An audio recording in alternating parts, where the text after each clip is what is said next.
Beyond. Beyond. I don't know why I did jazz hands. Hey, I don't know. That was weird. Welcome, everyone, to Podcast Beyond, episode 540. My name is Marty Sleva. I'm joined by Brian Altano. Brap. Jonathan Nordbush. Pardon. And a lot of beers. We have a really good show planned for you today. This is the first week in a long time we're not talking about God of War, but luckily we have a God of War spoiler cast with Corey. Yeah, I know that's what we all want to talk about. We'll probably talk about it at some point. But I just wanted to give a heads up that we do have a God of War spoiler cast with Corey. Every time that someone says God of War, I still think they're saying God God of War, like the Pokemon. Yeah. Oh, yeah. It gets that tough. happens a lot. God of It's War. been messing me up. That'll be up later this Probably week. the American accent. Yeah, a little bit. But today we are talking about Detroit Become Human. Alana got to play quite a bit of it in France for the IGN First, so we'll talk about that. Valve acquired the Firewatch developers Campo Santo, so we're going to talk about what that means for the future of the Valley of Gods, as well as other Valve games. And then we got some news on the Final Fantasy VII Remake, as well as spoilers of the next BioShock game. Ooh. Yeah. It's always weird that we're like everyone is playing God of War right now, and we're like, well, we did that. Yeah. And we'll come back later. But Yeah. No, remember that happening with Horizon Zero Dawn and people Yep. in the office being like, I know you've all played it, but remember the world is now just playing it. And it's, I don't know, I think it's been really fun to play God of War and then have it come out and re-experience it with everyone. And, you know, like getting all the tweets about it and being like, I just got to this part. It's like, it feels like it's a community that's playing it now. it's really awesome. It's so hard to have talked about it in these vague notions for 2 weeks, even with people in the office, and be like, man, when you get to that part, or man, that character is very cool. And now you can actually just say, this thing was awesome. Yeah, but people do know who have played it that's why we had to sort of walk on eggshells, because it is such a special experience getting to certain things for the first time, and we all got to get to it not knowing about it, so we want to make sure everyone else could too. Yeah, I saw this kicking around Twitter, but I guess I'll retweet it in person on this show. But that's not how that works. I'll echo the sentiment. Don't look up trophy lists if you're like vaguely interested in the way the sort of narrative unfolds in this game. I know like that part of your brain is sort of like, but I want to know about the trophies. They're great. They're there. Yeah. You'll find them. And if you care about the story, don't look it up because it spoils a lot. Oh, absolutely. And as someone who has platinumed it, like it is an achievable platinum, so don't feel like you need to look it up in the middle of your adventure. Like you'll be okay. I also saw a lot of people being like, you think I should get a PlayStation for this? Yes. Yes. Yep. Yeah, totally. Based on my score, I would say, yeah maybe. Also, if you don't have one by now, like either you don't care. The list of reasons to get one is so long. There's so many reasons. I mean, I would have told you to buy one 2 months ago with Bloodborne being free. That's a good place to start. Or when 3 Bloodborne years came ago out. when Bloodborne came out. Right, when it first came out. Yeah. Definitely get one. Yeah, God of War. Yeah, God of War is just another reason. Enjoy. We are at the top of the wave right now. Everyone loves the game. We are a few days away from the backlash. Yep. The inevitable think pieces about why it's hateful to animals and it's just mean in general. I thought Poor about seagulls. writing something that was like, everyone's talking about how amazing it is. Here's the stuff that I don't like about it. And none of my complaints are very deep. And I thought about doing that, but it was like, you know what? I don't want to get that abuse. I'm not going to write that because I don't want to get yelled at. So what is one thing you guys, without going into spoilers, is there like something you kind of hate about the game? No, actually, when we were, not to throw you under the bus, Jonathan, we were having a discussion. We always have the discussion about. And you threw me under a bus. An actual literal bus. We were talking about like, how a game gets a 10 here at IGN. And it's obviously it's a big process. And for this game, a bunch of people here had finished it and we all sort of like talked about what we liked and didn't like. And for me, I was one of the few people on staff that was probably like, I don't think it's a 10. I think it's very, very high 9. Sure. Yeah. Which again, that's a fantastic How dare you score. hate the game? It's an amazing score. But I did find it, I found some pacing issues towards the end. And I found like there was one sequence specifically which I felt like was a little repetitive and a little sort of long in the tooth. And then I felt like it got a little. I can almost guess what that is. It's, because I didn't feel like there were any of those issues, but there's one place that people have been talking about. Yeah. Zach and I were talking about the game on Saturday, and I agree with that. Yeah, but I mean, I adore it. It's my complaint's the level system. I had so much XP and so little abilities that I actually cared about. Oh right. Some of the abilities that you can unlock with things that I actively didn't want. Like it would be like, do this and you push enemies further away. And I'm like, no, I want them to be closer to me because that's hard. So that was my biggest thing is I had a lot of XP, not a lot of drive to keep upgrading. But that ultimately doesn't matter because they could have just given me those abilities whenever they wanted and I would still enjoy the game. So it's like, it's not a huge flaw, but it's a thing that's like, I didn't really care about this. I definitely fell for my abilities pretty early. Like the ones I gravitated towards in the first couple hours are the ones I ended up using like late game. Yeah, I think going off of both what Alana you said and Brian and Marty, what everyone said, like the discussion over the 10 is I had minor issues with it too. But, and again, 10 is not, we talked about this on the live stream I did with it for a bit, it's not perfect. It's Nothing's not saying perfect. this is a perfect game. For me, it was a masterpiece, and we had those discussions. And talking to people who did have larger issues with it than me is enlightening and helping to narrow down to that score a lot. We did a thing on Up at Noon recently. You can go check the newest episode. It was like we wanted to turn it into like a breakout. It turned out to be like a 25-minute piece. It was like half the episode. But we talked about the 10 games that IGN has given a 10 to this generation and how well we think they're going to scale in like 20, 30 years, sort of piggybacking off of the top 100 games of all time list that IGN just did. And I was seeing some comments from people being like, Super Mario World, like, you're only saying that because it's a classic, like The Last of Us is better. And I was sort of like, well, I'm going to push back against that because I think like a game like Super Mario World ages better or has aged better than, say, The Last of Us. And it got me thinking about God of War, the most recent game we gave a 10, and how I really feel like it's going to be sort of like this generation's Resident Evil 4 in that I will be able to play it 10 years from now because I think that the gameplay in it is better than The Last of Us. I will say that. Like I think completely I agree would with agree. that. okay, Yeah, I felt like Well, because that's people love The Last dangerous. of Us, and that is dangerous. Yeah, But of course. I Not agree. to The besmirch that gameplay game. is more satisfying. Yes, no, The Mechanics, Last of Us yeah. was Yeah. one of my favorite games last generation. The gameplay here blew me away. Yeah, and I think when we look at how games age over time, the thing that makes you go back to them the most is gameplay. I think that cinematics, that's important. That's a big aspect of it. I think that like when you talk about a game like Resident Evil 4, which I always do, like legally supposed to every 5 minutes. That game has a lot of cutscenes. They're kind of hokey and kind of goofy, but what makes me come back to that game is how satisfying it is to play. And I think God of War totally nails that. And so I think 10 years from now we'll be playing it again. They'll remaster it, and we'll still be talking about it. So I think it will go down as a classic for sure. yes, Yeah. Same as Breath of the Wild, though, I suppose. Like, those are two games that, like, games are going to have a hard time existing after these games. And God of War, especially, because of the way the open world is very interconnected, is a thing that a lot of games try to do but fail at. Yeah. And that everything that is there, the space is physically there. Like, everything you see on that map is there and loops back on itself. And they had to design that. And so many games try to do that and end up having to have cutscenes. and it doesn't work. Yeah, and they did that really, really, really well. Yeah, I saw Miranda's tweet about Miranda Sanchez here at IGN about how that game sort of feels like Tomb Raider in that there's like small areas and the big areas you can explore, but there's a narrative purpose behind everything you collect in that game and everything you do. Almost every word that's said. I mean, Yeah. So we weren't going to talk about God of War. Here we go. And also your tweet, Alana, about how like, kind of like watch out Red Dead. Like that's the other big one this It year. would be. I don't know. I have no doubt that Red Dead is going to be an incredible game. I got so many angry responses to that tweet. It's going to be, it's a Rockstar game. It's going to be incredible, but it's the same as like Red Dead 1 wasn't Game of the Year. Mass Effect 2 was. And I feel like this is the Mass Effect 2. And that was 2010, I think, which is like, that's an insane year anyway, whereas it's not. I would be surprised if any other game comes out this year that I like more than God of War, because this is one of my favorite games of the past decade. Same. So it's Yeah. like, how do you beat also, that? Yeah. We didn't give GTA 5 Game of the Year. We gave Last of Us Game of the Year. Yeah, So it's the same thing. yeah, Yeah, I mean, tough competition. It's I don't very think GTA tough. 4 got it either. It was No. No, I don't think so. Back in 2008. Yeah. Yeah, I mean, eventually, Red Dead will sell five it'll sell times as way many better. copies and Sure. make billions of dollars. But I think like the perception is that I think like really heavily story driven games kind of stick with people more. Not to say that Red Dead won't have that, obviously, but it's also going to have like a big robust online mode and stuff like that.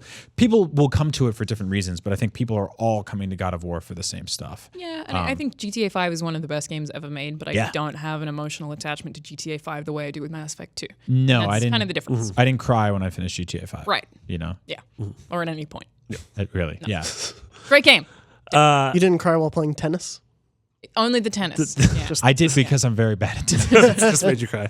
Like we said, we didn't talk about God of War. Yeah, not did at all. it. Sorry about that. Just 9 minutes. Quick off the top. How you doing? But yes, getting to our main topic, a PlayStation game that's coming out in about a month is Detroit Become Human. That's coming out on May 25th. Alana, you just streamed a bit of the game, as well as you got to play a couple hours of the game, and you did our IGN first. Yeah, so I just streamed the demo, which is out tonight. So by the time you hear the show, it'll be out. That is just the Connor demo, which we've already seen a million times. But even playing it just then with Max, the VOD will be up on YouTube. There were things that I hadn't seen before.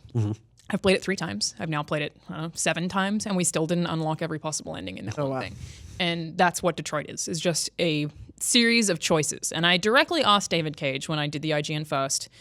I was like, gamers have been burnt on the idea that every choice matters, like Telltale games. Gamers don't believe that sales pitch anymore. What do you have to reassure those people? And he was like, I can't say how anyone's going to react, but the script is 4,000 pages long, which is so much more than any screenplay. And he was like talking about it being a nightmare to QA test, because how do you QA test?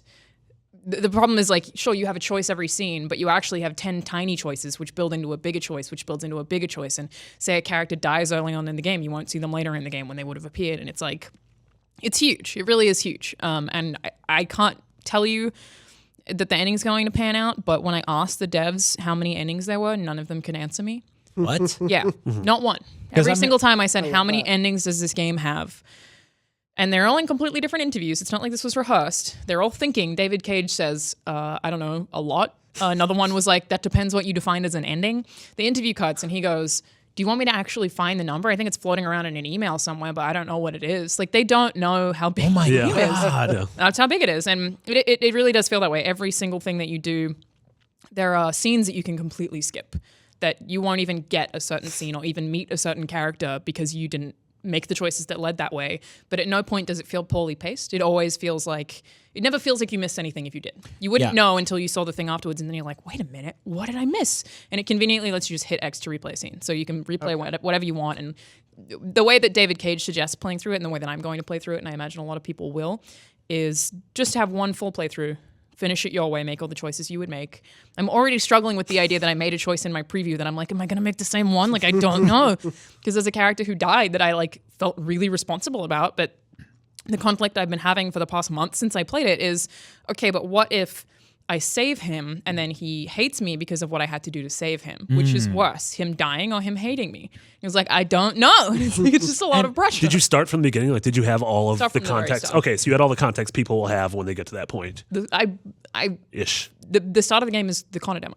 That's the beginning of the game. Really? Interesting. Cool. Him flicking the coin in the elevator is the start. That's what we just saw. So when people play this tonight on PS4, they'll play the beginning of the game like anybody else would. Yep. Okay, awesome. So the thing that's sort of like kind of gray about the whole idea of choices is that they're not always necessarily choices, right? Like sometimes you hesitate in a cutscene and a character dies or gets hurt. Because that's the way Heavy Rain unfolded. Was like which had a quantifiable amount of endings. 13, I believe, was the number. 11, 12, or 13.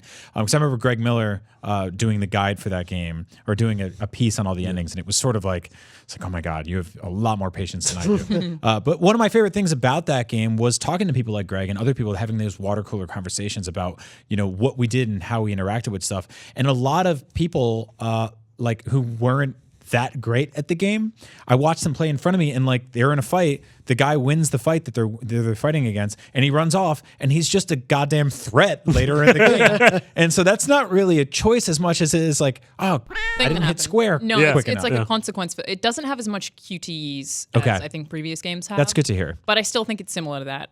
It is definitely like Heavy Rain in style, and that's the thing is like, they have 2 modes for it as well. As I'm sure my sister will play this game. She likes Heavy Rain. She played Heavy Rain, and she's not a gamer, but she's totally going to play this game and like be able to like talk to me about, oh wait, that happened for you? Like what happened with this part? But I think that the idea is that there are too many questions that you could never even understand someone else's playthrough really, because there are too many questions you could ask about like, what about this part? What about this part? It's just too big. And again, they're like, we haven't even known how to QA test this. Like we don't know how to do it, because how do you follow the exact same path when there's 1,000 choices? Right. I don't know that all of them are going to be impactful or anything, but it is really, really impressive. And another thing that I really like about it is they hired a DP. So they had a director of photography who has only ever worked like in Hollywood on films and TV shows and stuff like that.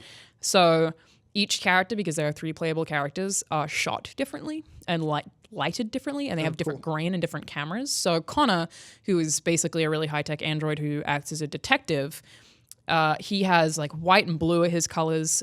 His camera is quite steady and just like follows him around environments, but it's also wide so you can see things because he's a detective. His soundtrack, each one of them has a different composer. That's really cool. His soundtrack's like really like tech heavy and kind of techno-y, and sounds really cool. And then you go to Cara, who the idea of her is that she's framed within frames within frames. So the camera is like oppressing her all the time. So she looks small and like is really boxed into environments, kind of to like mimic what's happening to her in the story, because she's probably like the most empathetic character and is just trying to protect someone. That's awesome. Her colors are yellow and green. She's got like a tight grain. And then Marcus's camera is supposed to be like a steady cam because he's the leader of this revolution. So his is like more shaky and kind of erratic, and his colors are red and orange and yellow, which is supposed to be because of like the Olympic torch is what they wanted, like it to like remind you that he is like this beacon of something, basically trying to accomplish something. So I think even that is like, there's so much detail. They all have different composers. They all have been shot and lit in different cameras, and it's just so much thought went into this one thing. I appreciated how sort of filmic that is, because that was, what was it? Was Traffic? Not the movie Traffic, not Steven Soderbergh movie? The one. What am I talking about? It's the movie Traffic. Yeah, every time they went in different places in that movie, the drug trafficking movie. Weren't there 2 movies named Traffic? No, there's Traffic. No. There's just Traffic. There's just Traffic. Yeah. Am I thinking of the wrong movie? Are you thinking like City of God or something? No, yeah. I'm thinking of like this a drug trafficking movie where every time they went to Mexico, it was like red and orange, and they went back to America, and it was like dark blue and navy. Breaking Bad did a really Breaking Bad does a really good job. The of that. color wheel of Breaking Bad is Yeah. incredible, just like character by character. Yeah, by character. Which really is similar. Yeah, it's such a subtle thing that you don't really pick up on it in video games a lot. I mean, everyone has different colors in video games. It's like red team versus blue team and stuff like that. But this is like, it's there for a reason. Yeah. It's there to make you feel something without realizing you're feeling something. Yeah, but it's also like Cara's lights. She has those, I think they're called like tungsten lights. So they are yellowy, whereas like the lights in the places Connor goes to are a lot more so white. interesting. And like they just had to set everything really specifically to make these characters. So it's not even color based. It's like literally how they're lit. Like you said, a Everything. DP. Yeah. That's so cool. Yeah, all of it. I keep like sort of, I don't know, kind of tucking this game in my back pocket and just not really thinking too much about it and just keeping my hype levels sort of at a distance. And like, It's not perfect. Right, You know, right. I think the tech is really impressive, and there was a lot of effort put into making it feel the way that it does, and I'm very, very, very excited to play it. But there are still some things that I think are really silly. Like the one example I give is you go to a crime scene as Connor, and you're there with the detective he's basically just like, tell me what happened. And so you walk around getting clues because Connor can like rebuild things. That's the way that his tech works. And then at the end, the detective you're with basically like quizzes you and is like, all right, hotshot android, because he hates androids because they all do, and he's a grizzly alcoholic detective because of course he is. And he gives you a quiz and you have to answer it, and there's like a slight delay, so it'll be like, he was attacked with the, and then you select it. And one of the things is he was stabbed with the knife. And the detective is like, wow, you're pretty smart. But it's like he's clearly got 19 stab wounds and is lying next to a bloody knife. Yeah. And what else would he be clearly stabbed with? he A had been gun? stabbed. Why are you impressed? So it's like this stuff like that that's just like, okay, it's like a little bit silly. I mean, they I'd had be impressed if it was a spoon. Like that takes some work. Definitely he was killed with the a spoon. knife that was clearly there. It's like nothing that Connor does in that situation is particularly smart. But Is the voice acting good? I like Connor's voice acting. Oh, good. Yeah. Cool. Yeah, Oh, good. Because that was, I think That was a big worry from Heavy Rain. Oh yeah, I mean, and I think Beyond Two Souls also, although they got some really high caliber people in that game. But the sort of all over the place, like the children in Heavy Rain were clearly French, clearly. Oh yeah. Yeah. And then like the one guy just said origami. Yeah. Origami killer. Yeah. No, I think the voice acting is pretty solid. It also, like, my biggest complaint, this is a thing that I think I've spoken about being worried about on the show before, is it doesn't control great. You fight with the controls a lot.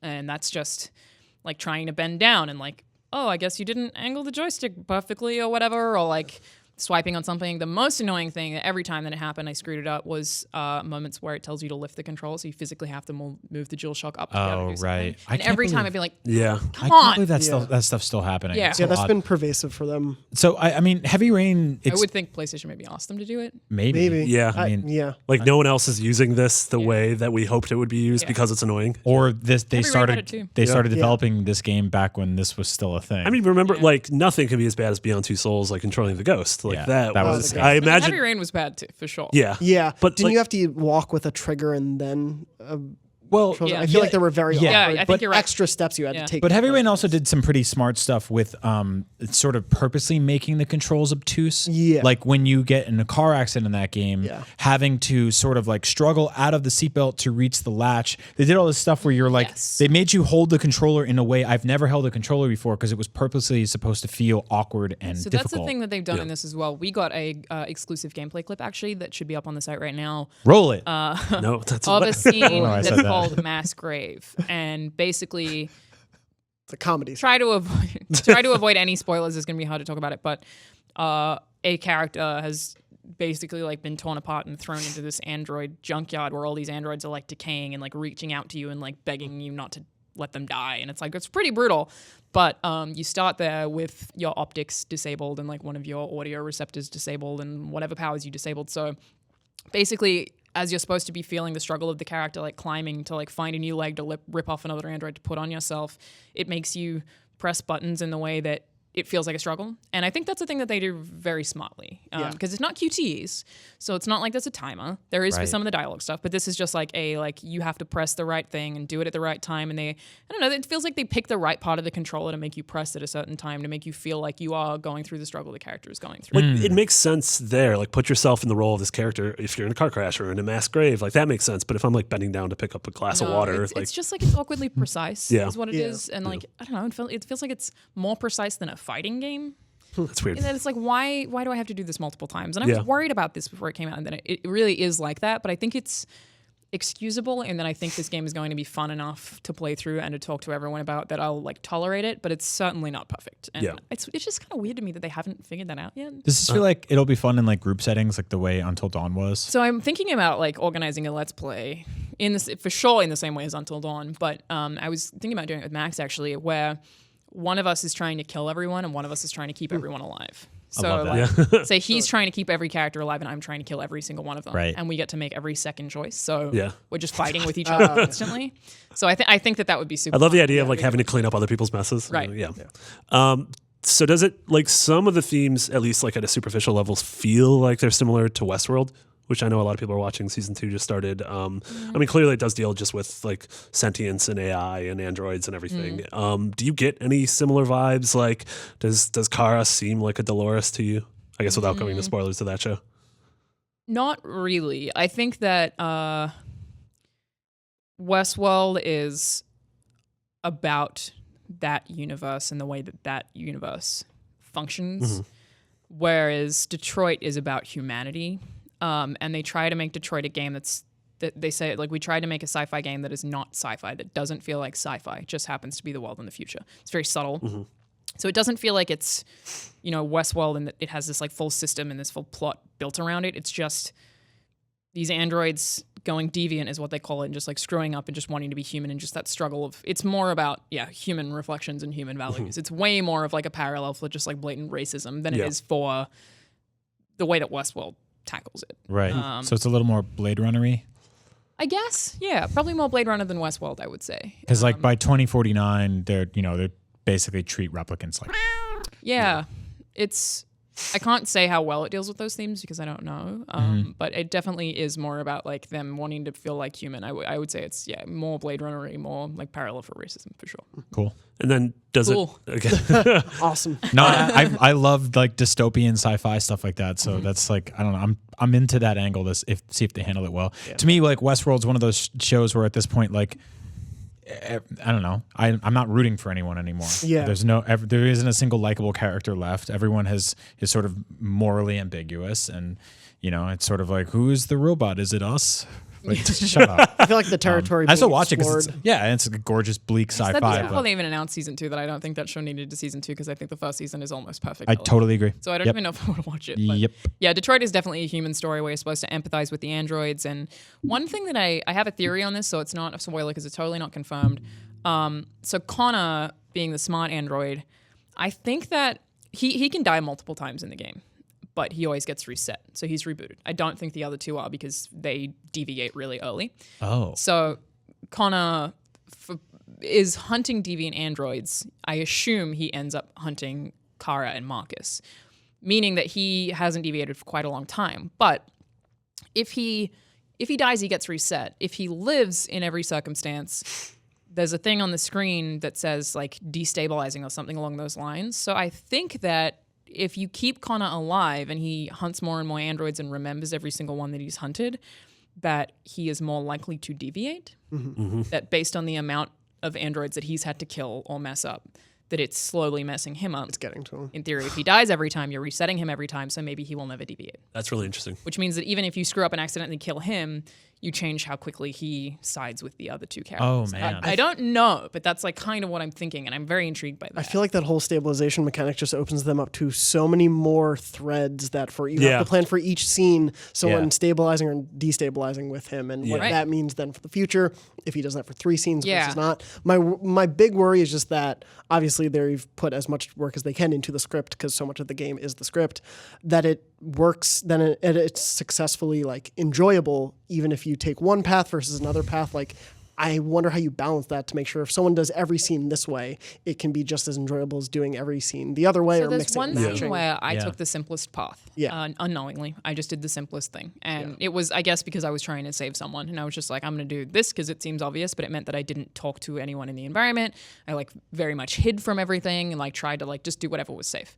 So for me, I would not have guessed that I had taken the simplest path if they didn't tell me. Okay. So I don't know how it does that so well, because it's still, you know, I see the branches afterwards and I'm like, whoa, I could have done so much more. And they're like, oh, yeah, you kind of wasted that scene. Like, they didn't say that, but it was like brought to me like, oh, you could have done so much more there. It sucks that you can't replay it because there's so many more options, but it never feels like, at no point during that experience, because the decision I had to make was still really hard, because it like, you know, I felt very immersed in what I had chosen. It never felt like I was robbed. So I assuming that the weight of the choices is always equal, I don't think you'll ever feel that way. I can't say for a 12-hour game. Right. But one thing is, I know if you accidentally kill characters earlier, the game will be shorter, like by quite a bit. Interesting. So if everyone dies, then you won't necessarily make it as far. Got the platinum for this game is going to be That's how you speed run it? Yes. I think David Cage said, like, and I don't remember this exactly, so I don't want to be quoted on it, but I think he said that the platinum would take like 40 hours or so. Oh, okay. That's which isn't too bad. Yeah, but it might even be longer than that. I could look up, if people are very curious about it and let me know, I could look up the interview and like find he the meant transcription for 4,000. It was just it could be more than there were 2 that. zeros, right? But I think the game is supposed to be like 12-ish, but it can be way longer or way shorter. Wow, I'm actually really surprised that it's that long. Yeah. I was kind of hoping it was 5 and that I could play through it 3 or 4 times. I mean, again, it sounds like 12 might just be an average. Well, and devs usually lie. That's true. Usually you just half whatever they say. Well, except we thought that was God of War's case, and it wasn't. It wasn't turned out in to that be case. Yeah. I feel like Corey's they one of the most lowballed it honest on God of people War. I've ever met. Yeah. Yeah. So I don't know. We'll have to wait and see. But I am really excited to play it and play it again and play it again and play And I it. think it is coming out at a really good time, because it's far enough away from God of War to where I feel like most of us will be done with it by then, so it doesn't have to compete with that. But also it's before E3, so you know, this game that's been at several E3s and PAXs and PSXs, we'll finally be able to get it into our hands, finish it before the show, and then that way that lets us go into E3 to Sony's conference, seeing new stuff and not seeing the same thing again. It's just cool to have a thing that I think everyone can play, and there's no part that's going to be too difficult for anyone. And you just make choices the whole time. I'm super fascinated to see what Sony's E3 looks like without all of the big things that have been in the last 3 E3s. Surely just we'll have out more now. Spider-Man. Yes. An hour of Spider-Man. I hope so. Maybe that's Death Stranding, unless they save it for the Game Awards again. I mean, Days Gone. Yeah. Last of Us Part 2. Ghost of Tsushima. Knack 3, naturally. Don't say that. Everyone stop it. Don't immediately go to Knack 4 either. Knack 4 on PSP. Yeah. What you Knack not Attack, make, the party game. Yeah. They're not going to make Knack Attack. Everyone's favorite Knack Racing. Don't say Knack VR. That's just your inside I his hope Mark stomach. Cerny's not listening. Also, a fun fact about Detroit go in his is, stomach. Mark Cerny played the game, and he's a really sweet man. And apparently, he made a comment that was like, "It's a shame about your depth of field." In Knack? No, in Detroit. Oh. And they were all crazy offended. They were like, "What does he mean? Our depth of field isn't good." So they rebuilt everything. Oh. They just were like, "All right, we're fixing it." Mark Cerny said it was not great, That's but amazing. we're absolutely. I feel like that's like when Miyamoto walks into a room and he's like, "Oh, put Star Fox characters in doesn't your jump that dinosaur well. game." And they're like, "Oh, And everyone's man." like, "What do you mean he doesn't jump that well?" What if you shook everyone's hand in a hospital at the end of GoldenEye? Yeah. We have to rebuild the game. I still want that scene. I love the idea that like Mark Cerny came into like Bloodborne early on and was like, "Oh, this is a cute city," and Miyazaki's like, "We can't make it cute. Rebuild it. We got to rebuild the art and make it messed up. Make everyone The horrible. city looks really dry. yeah, Make just everything make it look sloppy. wet. The shame we Put a can lot make of it look flaps more everywhere. moist. Yeah, God, there's a lot of all flaps this in is the Arnhem. awful. I don't There are a know, lot of flaps. God, I miss man. them. I hope we get Bloodborne too. Yeah, me too. That'd be nice. Hope we get something like that. Well, you're in luck because there's something similar to that coming down the roads. Really? Nope, absolutely not. No, Nope. this is a bad segue. This was not a good Whoa. segue. Not a real thing. Over the weekend, some very unexpected news came from the developers at Campo Santo who did Firewatch and are now doing In the Valley of Gods. They are officially employees of Valve. So as of now, the name Campo Santo doesn't really exist, it seems like. So all of them are moving up to to Seattle, to Bellevue. And they are going to continue work on In the Valley of Gods. Nothing will change in that. The team will stay together at Valve, but this will be a Valve-developed game and a Valve-published game. And the interesting thing about this is, like, I think that's only good for this game.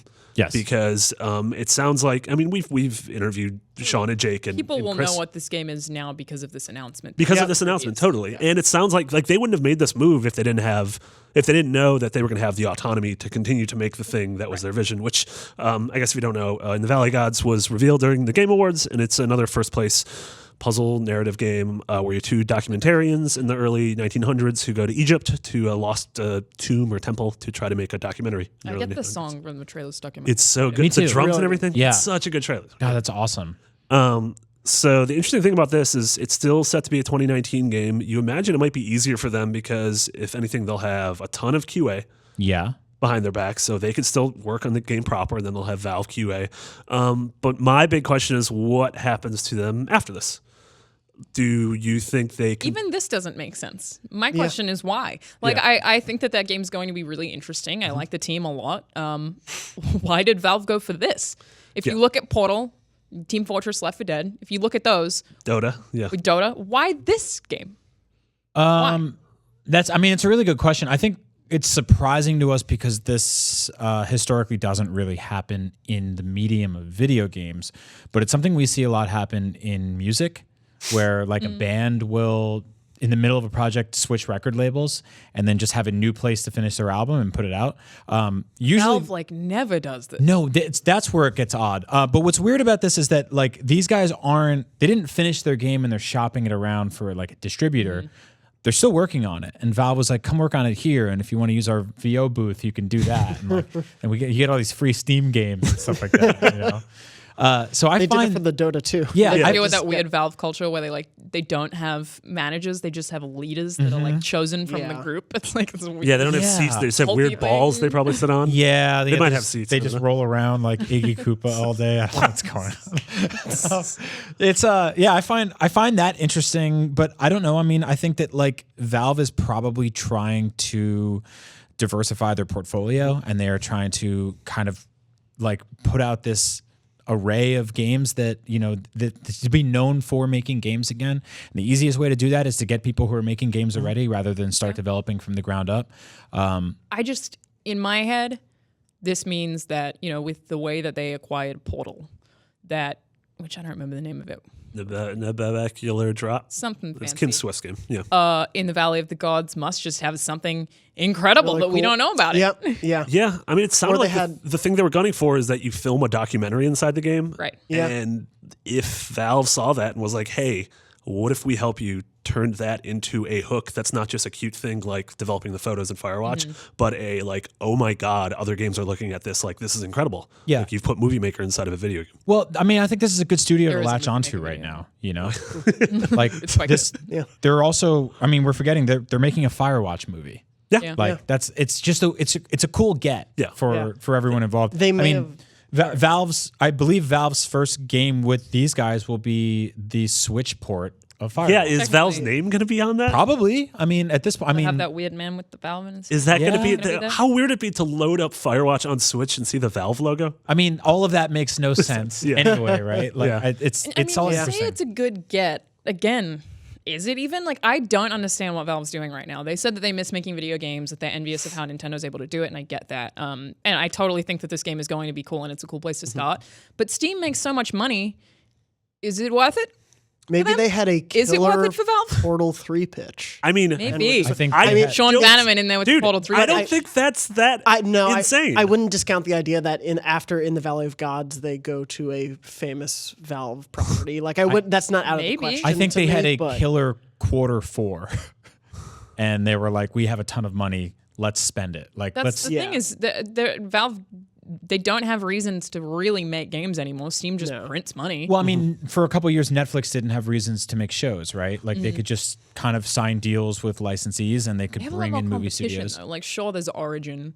Yeah. Aside from that, there isn't a ton of competition other than Steam. And if you're an indie dev, you're going to publish on Steam anyway. They would have published this game on Steam anyway. I mean, there's no competition on PC. I mean, except for like EA Origins or something like that. But Yeah. on consoles, on platforms, I mean, there's They all don't this have a money choice. there. They can't even exist there. Yeah, but they're not like Valve isn't making any money off of console games. True. But they will now. Yeah. You know. Well, and I don't know, maybe they see it as future-proofing talent for the next 20 years. Is that, you know, They have a really good team. Sean Vanham and Jake Rodkin, they turned the ship around at Telltale. Like, they were the leads behind Walking Dead Season 1, which won Game of the Year at a lot of places, and again, put Telltale back on the map. And then they left, and Firewatch was an incredible debut indie that people loved, had an amazing visual aesthetic with Ollie Moss. Sold well. And so maybe they see a similar thing in this, but honestly, maybe they did talk about, like, would you guys want to lead up a Half-Life game? Would you guys want to lead up something in the Half-Life universe? Like, maybe stick to what they want to do in terms of, you know, narrative-based exploration adventure games. Firewatch 2, never Firewatch 3. Those Never, are the rules. yeah, that's the thing, is you can never do that. But like, maybe they're going to do something in the Portal universe that is a walking simulator. I don't know. Technically, Portal is a walking simulator. But it's also a vooping simulator.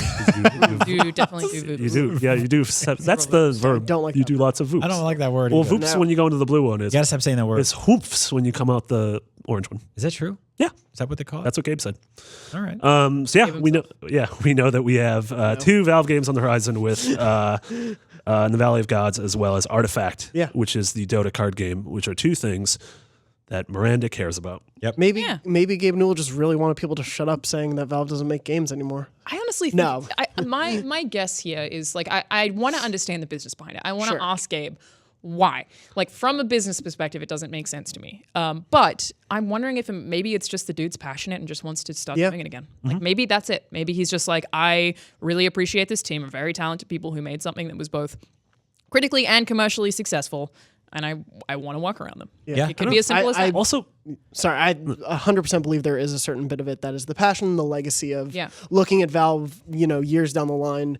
It doesn't hurt the company to have also put out games that are beloved as well as just selling games. Also, I don't know, if I was ever filthy rich like that, I would totally want to throw money at things that I thought were cool. Yeah. And creators that I totally trust. Ever really? Yeah. Like, he's never really done that? Yeah, exactly. I guess Portal. Like, but Yeah, and I think the good news here is that this isn't a hostile takeover or something like that. No. You know, it This is sounded great for all like they of were them, like, And they didn't do this because they were like itching for money. Yeah. Like you said, the movie's in development. Yep. Like, They have a nice office. They have a very nice. They had a nice office. Well, now they probably have a Now nicer they office. have a nicer office. Yeah. Yeah, I mean, development won't be affected in a negative way. I assume it can only be affected in a Well, except they're probably going to have to take like a week or 2 off to move. Now they have just money printed for them. They're Exactly. fine. Yeah. But it's interesting. That Valve actually has a mint underneath it. really? May as well. Not the mint, not like a sweet, like a candy. It's also like I imagine they're going to get really great front page promotion on Steam when this rolls out. I mean, that seems like So it could be similar to the Netflix thing where I read recently that Netflix isn't particularly profitable at the moment. That all of the money that they spend on new IP is to get more people in the hopes that they will be profitable. But right now they aren't really. And it could be the same thing as, like, obviously Steam is hugely profitable, but it's the same thing where it's like, well, we want to make sure people stay on this platform, have platform exclusivity. Like, does that mean that the game is not coming to other platforms, though? Does that mean it's PC exclusive?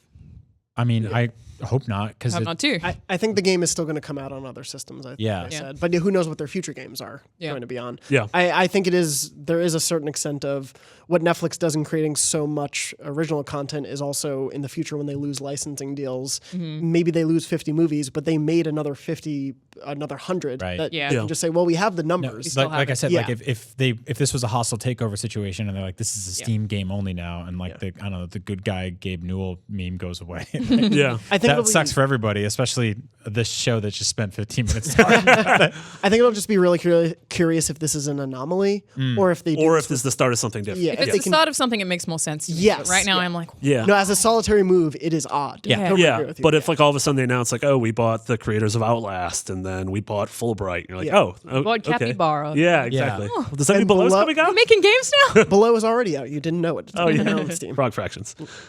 Speaking of games that probably aren't going to be out for a while, we got a small update for Final Fantasy VII Remake. I put this in here just because Everyone cares about this, but this was very dumb. I care about this. Good. Okay. So there was a job listing that went up. Gamatsu did the translation, but they were hiring a combat programmer or combat planner and a battle planner. I don't know what the difference between the two of those are. Also, that means it's so early on. It means it's so early on. But the description said 1997 with dedicated fans and the like. Even now, 20 years after release, it's no exaggeration to say that Final Fantasy VII, which boasts over 11 million total shipments and download sales in the worldwide market, is a masterpiece of a series beloved by fans all over the world. And now we've announced the release of Final Fantasy VII Remake. Due to the huge reaction, we are aiming for nothing less than a, quote, new creation, end quote, and not limited to a simple remake. It should be noted this is an internal production.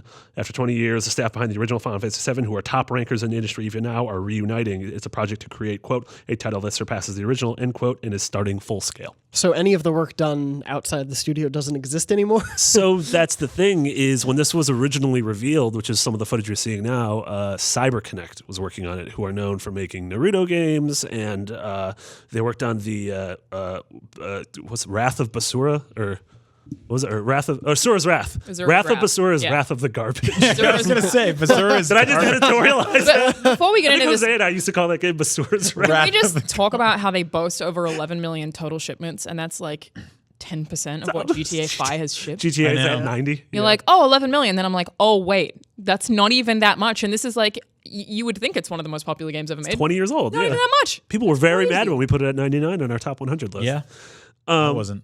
But one thing, by saying that it's a, what was their words, a, quote, new creation and not a simple remake, I think that was sort of obvious. Again, if you're watching the video right now, the footage, this is a 20-year-old game where the characters are weird, fat, chibi men and women. And when you go into battle, they become a bit more realistic. So you would imagine this is going to look a lot more like Final Fantasy 15, clearly, than like a traditional. That footage is also, what, 2.5 years old? 3 years old at this point. Yeah. And then between then and now, we found out the game is episodic. Then we stopped hearing about Surely that. it's not episodic. I hope Who knows? Is it still? I think Who it's knows, gonna be right? Final Fantasy 15 style. It is weird that unless a bunch of people just bounced, that it's weird that they're hiring for Battles I don't know now? battles. Yeah. Like that's kind of a big deal. Do you think the game's going to have combat? Yeah. I mean that's like if in 2015 or 2016, like I don't know, God of War was like, we're looking for an axe guy. If anyone knows anything about axes, now's the time. This is your game. It's like, you don't have the axe stuff down? Man, like, It's gonna be a problem. Pencils down, man. Like, homework's due. Be like this week, Insomniac's looking for someone to do the web swing. Yeah. Spider-Man, like, hey, We're really anyone getting can help into with that? webs. Yeah. Yeah. Anybody ever been in New York? Yeah. We I don't gotta know. build it. Yeah. I'm not. I won't say I'm worried about this one. I'm worried. Oh, you are? This makes me excited about worried. it. Yeah, If they wait another 4 years and give me a Final Fantasy 15 style Final Fantasy 7 on board. Sure. Yeah. Sign me No, up. that sounds fantastic. And I think if you look at the sales numbers on 15 and the way that rolled out, like that, it seemed like an insane business proposition to work on a game like that for 35 years and then put it out. But they've made their money back. They also sprung out all these different sort of They're like. still servicing it's it. like- That yeah. game's still like a game as By- service game. It's on Stuff coming in iPhone. There's like that 2019 VR offshoot. There's all this stuff that came. It's from like it. almost, for all intents and purposes, ultimately an episodic game, except that the first episode was front loaded. Yeah. And then since then, we've gotten 4 different episodic things. We're getting a bunch of different sort of new endings, the entire I'm okay multiplayer with the mode. concept of episodic if it's in one open world that I have from the start. But I don't know Yeah. how they do that in Final Fantasy VII, but legit, a new creation rather than a remake, and them hiring people to work on the mechanics of combat effectively makes me excited, not worried. That Right. makes me like, all right, give me Right. something completely different. Yeah. I love this story and I like the characters. Also- I didn't like playing the game that much. So it's like if you give me all of the stuff that I liked in a bigger, more grand package, I'm on board. Also, with them saying internal production, if that's what the translation fully says, like that shows that there's a level of care to it going in that I don't think, like, even if the third-party studio is great, there's still a disconnect there. Yeah. Whereas Yeah. having Right. original people who worked on it and having it be this thing within Square, I think makes Yeah. The thing, reassures me a The little thing I'm curious about is, so we know Tabata, who directed Final Fantasy 15, is no longer working on Final Fantasy 15. He's on to his next project, and he was brought into that to sort of finish it. The game, after 7 years after Versus 13, he came aboard and he shipped the game. And so I'm curious if he gets put on this next. I thought it was said that he's not working on a Final Fantasy right now. Oh, I 100% think he's either working on this, the rumored Type 1, or just whatever Final Fantasy 16 is. Like, I think at this point, like, they're like, you were able to do the thing other people couldn't do. Right. Please do it again. Also, this one might also be a 10-year development cycle because if they have that, that's unheard of in the industry virtually. It's usually 3-ish. Yeah. And maybe they're like, well, it worked for 15, so why can't we do it? Yeah. Yeah. Proof that it worked. Do you guys think we'll see it this generation then? Like knowing how early on it is this something we see within I this hope gen? not. Yeah. I don't want it to be rushed. So I guess the question is, waiting. why did we see it already? Like, why? It's for the same reason. By the way this sounds, it was that they intended to release it, and then we're like, oh, people are way more excited than we thought, and then had to scale back. And we're like, no, we really need to redo this. So it's like, I think they readjusted plans based on the reception. I think they rescoped the entire project. Right. Yeah. Like, I think they probably looked at it and said, like, well, I think like 15 came out, and they're like, let's go in that direction more rather than just a straight up remake. But I don't know.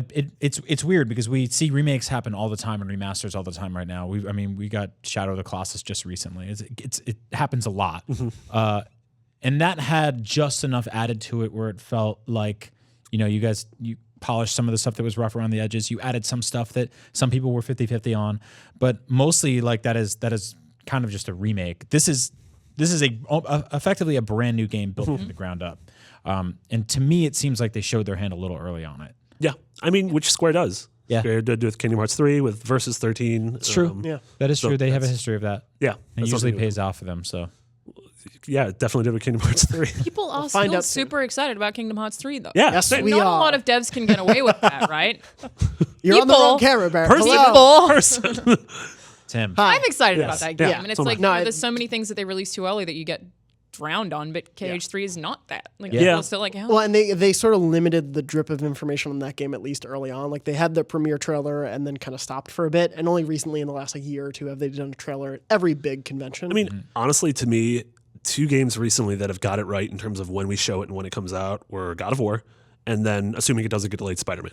Yeah. Because those were both revealed last year, or I guess E3 2016, and then we saw bigger things at E3 2017, and both of them were out in 2018. It is so incredibly sort of relieving and delightful to sit down and play a video game and say to yourself, like, oh man, I don't know a lot Mm-hmm. Bethesda's like- so good at that. Oh, yeah. Yeah. That's incredible. Just- which is it's so odd because we are in, and a lot of it is like where we just this medium. If you're listening to this podcast right now, you already have your ear to the street more than most people who just go out and walk into the store and they're like, "What's good for the PlayStation?" And some guys like, "This trash," and you go on with some garbage. Basura's Wrath. Yeah, Basura's Wrath. And so we're all, we click on everything, we watch every video and all that kind of, we watch every E3 press conference, consume it all. But I feel like something like God of War was kind of perfect because I knew a lot going in, but I realized I didn't know anything until I really started digging in. So I would say I'm one of the 3 biggest God of War fans in the office. And interestingly enough, all 3 of us, which is also Megan Sullivan and Mitchell Saltzman, they have similar initials. The same. We were not excited about it. The 3 of us were apprehensive about it because the game didn't show any of the things that I'm glad I hadn't seen now. But it was a weird marketing cycle. And then I was like, is this really a God of War game? Is the combat going to be satisfying? And they couldn't show off the cool stuff. And I get that now. But during that marketing cycle, I was unimpressed. Yeah. I And then I started hearing you played it. And I was like, oh, this sounds incredible. And then I played it and I was like, no, it's incredible. Yeah. And that cycle too, at least the time wise of it, for me feels sort of like the limit for what I would want of a game, like that 2.5-ish, 2 year. I think Horizon Zero Dawn was a little too much marketing. Yeah, that can definitely happen. You were saying sort of Bethesda, they do the short tail so well too. They do, hey, it's out in 6 months. I think Nintendo does a pretty good job as well. Yeah. Yeah. I mean, Lately, I at think least. you get like what 2 E3s tops before it starts getting to a point where it's like, what's going on? Like that's something like Days Gone. Like I think there's going to be a lot of delight and surprise in that game, but we've also been seeing it for a long time, and I have a very strong understanding of how that game will sort of roll out compared to something like God of War or Spider-Man, which I feel like we've seen almost nothing of, and I'm just as excited for them. So Yeah. it's difficult because you have to drum up excitement and support, and at the same time, less is more sometimes. Yeah. Thinking about how Red Dead did it. We've seen some screenshots, Right. 2 brief trailers. chunks. Yeah. That's it. And everyone's like, game of the year already. Yep. Yeah. Gonna outsell everything else ever. I mean, even GTA. I remember when GTA 5, I was working here during that rollout. The helicopter? Yeah, Rockstar would wake up one day and be like, "Here's one screenshot," and people would be like, "Oh my god!" No one cared. You remember they changed their logo to red on Twitter, Yeah. and everyone was like, ah! I think with those things, it's like it's a known quantity, right? Like Yeah. we know Rockstar, we know what they're capable of.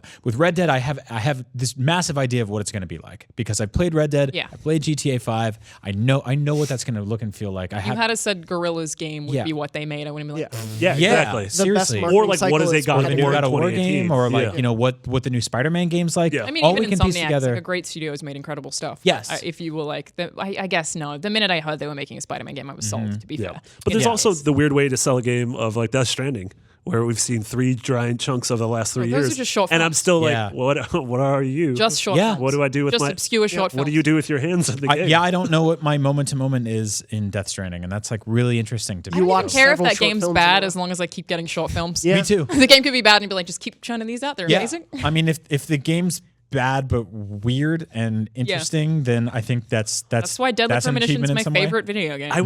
I was talking to someone like a couple weeks ago, and they were like, we were talking about Death Stranding, and they were like, isn't like the baby the health bar? And I was like, I'm pretty sure Brian said that on I said Beyond. that as a joke. Yeah. But That might be true. The baby I said that could as be a joke. Oh, I said it as a joke like I a think year the baby ago. is Norman Reedus.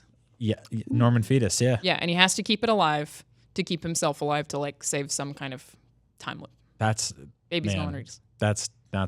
That's so terrifying. Yeah, we'll see. What if your baby comes out and does this? A thumbs up. I found Yeah. a photo of I'm me gonna as be a child proud father. doing that exact pose, actually. You. Yeah. You are I'm the Norman baby. Fetus? So I have a big announcement to make. I am the fetus in Death Stranding. They did Don't mocap say for I you. Yeah. have a big announcement. I am the fetus. I'm the one who It's my fetuses. sequel to the Beatles. I am the Walrus. Terrible. I don't Sorry, know how Barrett. I don't know how you get out of that. Our last story of the day, in a Jason Schreier report that there's been some drama at Hangar 13 on a Mafia 4 and another game that was in development, and sort of just projects being canceled and people leaving. There was a little bit sort of embedded in the end of it that there is a secret studio up in Marin that has very few people and no one really knows what's going on with it, but they're codenamed Parkside, and they're within 2K Marin and Hangar, and they are working on the next BioShock game. The quotes were, quote, if anyone from Hangar 13 tried to strike up a conversation with those of us at the studio, they'd say, oh, we can't really talk about it. It was all very tight-lipped, and the issue is that they don't have a lot of people. They said that they are trying to be really smart about figuring out what this core thing is. Okay, so the Take-Two CEO, Strauss Zelnick, has said before that he considers BioShock to be like a core franchise that they want to revisit, even though it's pretty clear that it's not with Ken Levine, who's at Ghost Story Games working on their own narrative Lego, whatever that is, the thing that they've been talking about for a couple of years. That's I like narrative. yeah. Lego. Those are what Labo is, right? You said Yeah, basically. Yeah. So if we are getting a new BioShock from 2K Marin, is that something we want, or is it something that we just don't want a new BioShock? Just everyone's going to yell at me today for everything I'm saying. That's why I but put no for you. No, I don't want it. My stance on that is if Ken Levine is not making it, then I don't want it. But even with BioShock Infinite, he didn't get to make the game that he wanted because 2K made him change the core concept. If you hear him talking about that game before it came out and then what came out, it's like I just don't trust this at all. Like, I love BioShock a lot. That first game is absolutely incredible, and I understand what Infinite does well and how many games have been shaped by it, but I'm at a point where I don't feel like I need any more if it's not under the right circumstances, and I don't think this is. It's also that Take-Two has a stance where they will not ship a game without microtransactions at this point. It's going to have microtransactions no matter what. And it's like I'm worried it's a cash grab. I would be completely for like a just very, very, very stark reimagining of what this series is entirely. I think that it lost its way. I think it lost its way by the second one, honestly. Same. But that wasn't Ken either. No. But I mean, it's still, for all intents and purposes, anyone who went to a video game store and bought the game that said BioShock 2 on it, went home and played a game that was like mostly meandering and repetitive. Felt like a DLC. Yeah, and it had a lot of good stuff in it, and I finished that game, and I actually I like the enjoyed ending a lot. Yeah, me too. I actually love the ending, especially the bad ending. Yeah. Is, really cool. But I think that like the idea that like it's a futuristic city gone awry where there are good guys and bad guys, and some of them are robotic in some weird way. I think there's something cool to that. I think the buying drugs from the vending machine thing and fighting like 1950s bad. Yeah. So that's the thing is like when this game first came out, there was nothing like it, and we've had what feels like 10 games since then that have kind of explored that same sort of like not necessarily like narrative, but that era in different ways where I just feel like we've gone into that time period a lot, and I would like to see this take a more sort of Assassin's Creed approach where you go, you ask the questions like the way Rian Johnson's asking questions about Star Wars, where he's like, what is Star Wars? I'm going to go write a new trilogy. George Lucas isn't making it. J.J. Abrams isn't making it. What is this? And I know a lot of you are very angry that I said that man's name right now. I'm sorry. Hey, I said I didn't want a Westworld season 2 or a new BioShock. Well, you and I can share the hate this week. Follow us on Twitter. So no, I think if someone comes into this and goes, okay, the original people aren't working on this, but conceptually, like, I love this idea. I think this is a great place to sort of develop like a fun video game where you have awesome powers and you fight horrifying things, and it brings beauty and terror and fear all into one place, and it's a good place gone awry. You take those themes, you bring in this like chilling music, you get the full orchestra and everything. You're like absolutely that. right. You make a really good point. Yeah, I think refreshing the thing there. is a good concept. I think if you make BioShock 4, like, you kind of suck. Because I think if you just go in and you're like, here's the sequel to 2 or 3, or here's the next step in those stories, and this time it's in a forest or in space. I have no doubt that like 2K could find the gameplay people to make a solid playing BioShock shooter and with the plasmids and everything. My concern would be, I'm sort of mixed of it because I love BioShock so much and really do want more of that universe. But for me, what matters is telling that story of a city gone awry, whatever sort of generation they want to put it in. But also so much of it to me is like the nature of storytelling is embedded in those games, whether it's the twist in the first BioShock or the end of BioShock Infinite and things exactly. Like there's so much on the commentary of just telling stories and how that process. And to me, that's a core thing to say as part of a BioShock game, and I don't know what there is to say. I need to know what the person behind that is saying. Yeah, if that's interesting. My hope for a thing like this is that they're taking the approach that Capcom did with Resident Evil 7. Where it's like great. Throw the baby out with the bathwater and start anew. And then, like you said, maybe go like what are the core tenets of Resident Evil? Right. And I feel like those are there in Resident Evil 7, but it looks and plays so different than what Resident Evil is. There are some things that I do want more of. Like they can keep making Resident Evil games as like what Resident Evil is, but completely different in that way, and I'm all for it. But like I didn't want Mass Effect Andromeda because I was like, I'm good on Mass Effect. Like before that game even came out, I was like, I don't want this. And I don't know. I guess it's always just Resident Evil doesn't feel like it has to be finished at any point. I guess BioShock doesn't either, but point being is just that it gets to a point where I worry about it being a cash grab and then like retroactively hurting my impression of a franchise. Resident Evil wasn't as associated with Shinji Mikami as BioShock is with Ken, or like something like, I don't know how I'd feel if they were like, oh, a new team at Konami is making a new core Metal Gear game. I'd be like, ooh, I don't want that. Nope, only one person can do that. I think that's exactly how I would feel about it. It's like, give me another Metal Gear. My thing with this is that, like, my favorite BioShock thing is Minerva's Den, and that was who went on to become Fulbright Company. So, like, a non-Ken Levine-led team can make an incredible story in a city gone awry. We're also, we're talking about a lot of franchises that had kind of gone south or had stepped in the wrong direction, fatigued us. Stuff like Mass Effect, Resident Evil, I would say even God of War, right? Which is another one. Yeah, with Ascension. Assassin's Creed got to that point for me too, where I was like, stop making these, please. And then Origins is incredible. I would argue that like BioShock Infinite BioShock Infinite effectively brought the franchise to a good place, left on a high note. I mean, the game has some issues, right? Like, digging through a lot of toilets people for love it. pineapples. I way prefer the first, but a lot of people love it. Of course, I'm totally with you. I actually I love the setting of Infinite. Yeah, I feel like, and I think about the ending a lot. And all the cool me too. I think about the beginning and end of that game, especially not the middle, which I think is a product of the fraught development of it. Having someone else, Rod Ferguson, had to come in and help finish the game. It went on for years. Like there were clearly problems that. And so Ken didn't get to make the game that he really wanted to make. Seemingly. And so like all parties involved in that are gone. With Resident Evil, it was sort of just like, you guys got to fix this. Like, who is this for anymore? Yeah. It was like half for people who wanted the original, half for people who wanted Resident Evil 4, and half for people who wanted Call of Duty. And I realize that's 3 halves, but I didn't go to math school. It's kind of, if it's in reboot territory, then I think you're right. You like totally have effectively changed my mind during this conversation, Brian. And that if it's, if they had have said God of War 4 and it was going to take place in the same world, I would have been like, I don't think I need any more from that universe. But then making it God of War made it different. I feel the same way about Dead Space. I don't want a Dead Space 4, but if you give me a new Dead Space, then it's different. So if they do give it not a BioShock 4, 3, 2, 4? No, I think it'd be 4. Then I would be like, no, I don't want that. Reboot it, like have it separate from the lore, like different universe, Well, then Yeah, maybe it's been long enough. It will have been, even if this gets announced this year, it'll have been 5 years. We've all been like gushing about God of War for a couple of weeks publicly on social media and stuff like that. And one of the biggest questions I get frequently, I'm sure you've all gotten it, is I didn't play the first 3. Do I have to? And I can triumphantly say no. Jump into this one. Yeah. And I think that's a big deal. It's kind of difficult, especially with the way our medium pushes back. Right, video games kill you and they push you away and they stop you from playing them. And they're hard to get sometimes. Like it's hard to play old video games on new platforms. It's nice when you can come into a story fresh and appreciate it. And if there's little tendrils there that reach back into the past, then cool. But I would love for a new generation to step in and experience what is BioShock all over again. And I don't think I know what that looks like, but that's not my job to solve. I'm just a dumb man that says I like things or don't like things. Yeah. Thumbs up, thumbs down. I guess I'm nervous about it, but I would say that it's probably healthy to be nervous about almost anything, especially a beloved franchise like BioShock. Yeah. I think my reaction to this one has also been so many people being like, oh my God, did you hear there's a new BioShock being made? I'm so excited. And I'm like, hold the phone. Don't be. Yeah. Then it's better. If you're not excited, you're better off.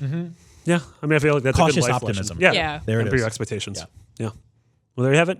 We did a full episode. I'm proud of all of us. You can find us all on Twitter. Brian is at Agent Bizzle. Jonathan's at JM Dornbush. Alana's at Charles Lanazard. And I'm at Mick Biggity. You can find us all on various IGN shows, including Unlocked, NVC, Up at Noon. Right? I think Yeah, Those are the 3 of them? Yeah. Those are the 3. Fire Team Chat would never invite any of us, so that's fine. I love that game that they cover there. What is it? I don't know, Roblox? it doesn't really Roblox? Just joking. Thank you all so much. This was Beyond episode 540. Remember, at the end of this week, you can check out our spoiler cast with, our God of War spoiler cast with Corey. Otherwise, we'll see you all next week. Bye. Beyond. Oh, Nice. We that was did it weird. weird. That was wonderful. That was weird. Yeah. Sweet.